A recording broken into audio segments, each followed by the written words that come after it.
Mesdames et Messieurs, au nom de toute la Commission du genre, permettez-moi tout d'abord d'exprimer notre profonde gratitude à nos partenaires, notamment le Centre des droits de l'homme de l'Université de Pretoria, la GEZ et Equality Now, qui ont apporté leur soutien financier au processus de rédaction et de consultation du projet de loi type sur l'égalité et l'équité de genre que j'ai l'insigne honneur de vous présenter aujourd'hui. Nos sincères remerciements s'adressent également aux parlements régionaux, aux organes de l'Union africaine, ainsi qu'aux organisations de la société civile pour leur contribution constructive et leur engagement tout au long de ce processus. Honorable Président et chers collègues, cette loi type, fruit d'un travail collectif et consultatif à travers le continent, vient élargir la portée du protocole de Maputo en intégrant les défis contemporains auxquels l'Afrique est confrontée. Ces défis sont entre autres les changements climatiques, le facteur numérique, la croissance démographique rapide,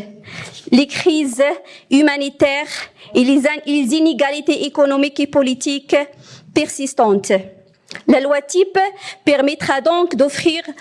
aux États membres un cadre d'action adapté aux réalités actuelles qui exige une approche renouvelée et inclusive de la promotion des droits des femmes et des filles en Afrique. C'est à travers ce cadre juridique que l'Afrique peut traduire ses promesses en réalité tangible en faveur de l'égalité et l'équité entre les femmes et les hommes. Ainsi, la loi type contient 16 chapitres thématiques répartis en 75 articles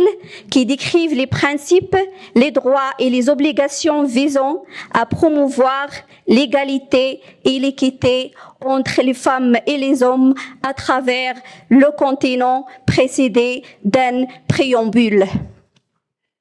Le préambule réaffirme l'engagement des États membres à défendre les principes de dignité humaine, l'égalité, de liberté, de justice et de solidarité, tels qu'ils sont consacrés dans des instruments juridiques internationaux, continentaux et nationaux. Elle reflète une vision commune d'un continent où toutes les personnes, quel que soit leur sexe, peuvent jouir d'une protection et une opportunité totale dans tous les domaines de la vie. Concernant les chapitres de la loi type, les différents articles mettent l'accent sur l'égalité et la non-discrimination, l'accès équitable à la justice, les mesures de promotion d'avancement de l'égalité des chances, l'émancipation politique et économique, l'égalité et rémunération, l'élimination de la violence et du harcèlement sur le lieu de travail, l'éradication des violences basées sur le genre et les pratiques néfastes telles que le mariage des enfants, les mutilations génitales féminines, MGF, l'égalité des droits dans le mariage, la protection des femmes, les enfants et des personnes handicapées en situation de conflit, l'accès aux soins de santé adéquats afin de remédier aux violences obstétriques, lutter contre la stérilisation forcée et les traitements dégradants qui sont l'une des causes de la mortalité maternelle et néonatale. L'égalité d'accès à l'utilisation des nouvelles technologies et les changements climatiques. Honorable Président et chers collègues, je saisis cette occasion pour exprimer mes sincères remerciements à chacun des membres de notre commission pour son engagement et sa contribution à la réalisation de cette loi type. J'ai la ferme conviction que le changement est possible, mais il exige la volonté politique, la coordination régionale et l'engagement collectif.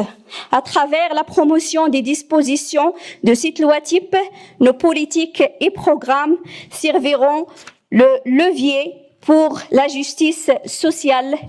et guideront nos décisions qui vont inspirer l'Afrique de demain, instruire, égalitaire et inclusif. Humblement, je soumets cette loi type à la plénière pour examen et adoption.